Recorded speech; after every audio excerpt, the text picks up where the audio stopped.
Hello and welcome to Books of Blood. My name is John, and today, wait a minute. Don't Move is the name of the book I'm going to be reviewing today.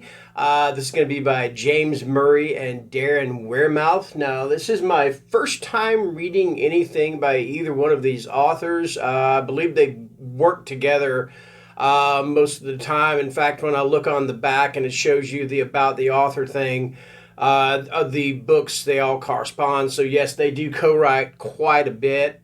The other thing is James Murray is also on the show Impractical Jokers, I believe it's called. I've actually never watched the show, but anyway, so what is Don't Move about? Well, it kind of gives it away. I mean, if you see the big webs right here on the book, yeah, it's about spiders, or more specifically, one rather large spider. So let's go ahead and get into the details of what the book is about, and then I'll give you my thoughts on it. So, at the beginning, and there is kind of a prologue, and the prologue is that you got this woman, Megan, who Megan is going to turn out to be the main character, so to speak, of the book. All right, so Megan and her husband and her son are at this county fair, and there is a freak accident, and her husband and her son are killed. Now, as far as freak accidents go, I got to say this one was a really freaky freak accident, all right?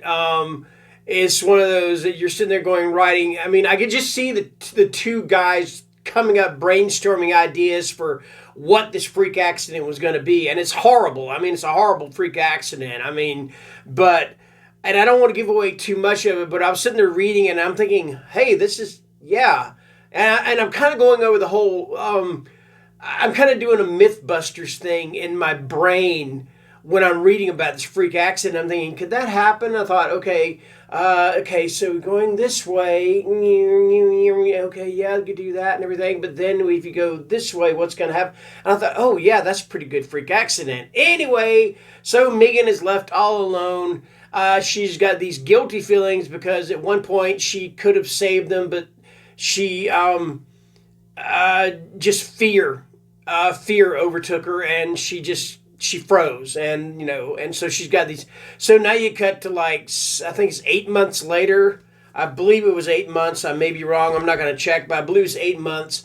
She's been grieving. She's been just pretty much a recluse, just trying to get over this and everything. And it's hard. Just you lost your husband and your child in a horrible way. So yeah, you're not going to get over that really fast. All right.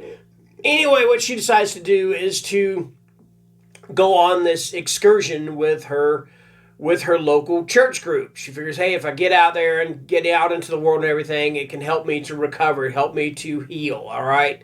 So there is this one of the bus driver slash navigator or whatever. He knows about this supposedly very remote, or not remote, but very secluded, very beautiful area that they can go and not have to worry about a whole lot of noise, not have to worry about anything, just enjoy nature, all right?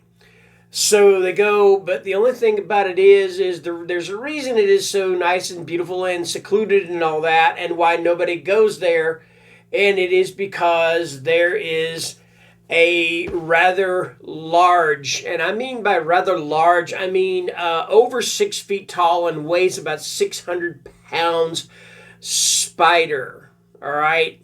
And this spider is picking off these campers, or this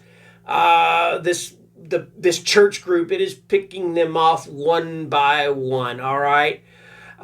So it narrows down. I'm going to give a little detail about some of the people on the thing. You got the pastor. He's your typical pastor. He's all cheerful and everything. We're going to have a great time and all that. And so you got him. That's Pastor Rizzo. You got Megan. I've told you about Megan.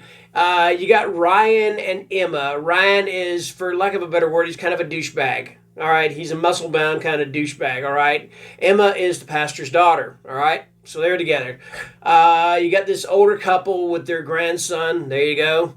And then you got this guy named Vargas, or Ricky Vargas. All right. So Ricky Ricky is one of those guys from the wrong side of the tracks. Nobody trusts him. They wonder why he's there, what his reason for being there is, and he does have ulterior motive, which it does tell you at the end of the book what that is, or close to the end of the book.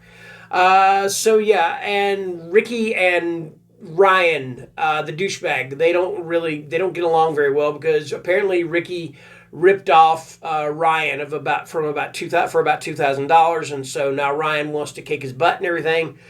Anyway, so this spider is just picking these people off one by one. And, and it tells you what happens is the thing just comes out of nowhere. And this thing's big enough to pick up a deer. And it can pick up a human person. It just clamps its claws right here in your head or something like that. And just lifts you up into the trees and takes you until it's ready to eat you. All right? So it narrows down. Everybody is pretty much picked off except for Megan and Ricky and Ryan and Emma, and now they've got to figure out a way. Now let's get into one detail about this, is the title of the book. Now, why is the title called Don't Move when you know there is a gigantic spider coming toward you? Because if I see a gigantic spider coming toward me, I'm going to run the opposite direction until I can get to a department store or to a Home Depot or something and find some frickin' Raid. Lots of it, okay? All right? Anyway, it is called Don't Move.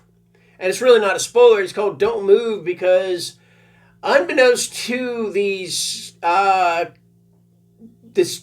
church group, the campers, vacationers, whatever you want to call them, I don't know. There are millions upon millions of strands of webs all over the place. And that is how the spider knows where you are. So they're able to see it with ultraviolet light at night. Now, in the daytime, it just looks like a normal forest, whatever. But in the nighttime, if you have an ultraviolet light, you can see the webs. And so they know, don't move. All right. So that is pretty much it. It is one of those ones where you have the heroine who has experienced tragedy, and now she's got to have that time to heal. But then she is thrust into a situation where the same thing may happen to her again in a slightly different way, of course. So, how do I feel about this book? I give it 3 stars. I mean, I would have liked for it to have gotten off to a quicker start. But that's, so, and that's just me. That might be me just being nitpicky.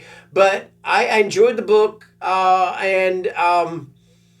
it was a lot of fun. I mean, was it a great, huge literary masterpiece? No, absolutely not. It's not that. Was the writing bad? No. It's just that I would have liked for the action with the spider to have gotten off to a little bit quicker start. But still, overall, again, I enjoyed the book. So, yeah, I give it 3 stars. And that is Don't Move. And this is, again, it is by James S. Murray and Darren Wehrmouth. I think I'm pronouncing that right. Wehrmouth, I'm not sure. Anyway, so yeah, that's going to be my review for Don't Move.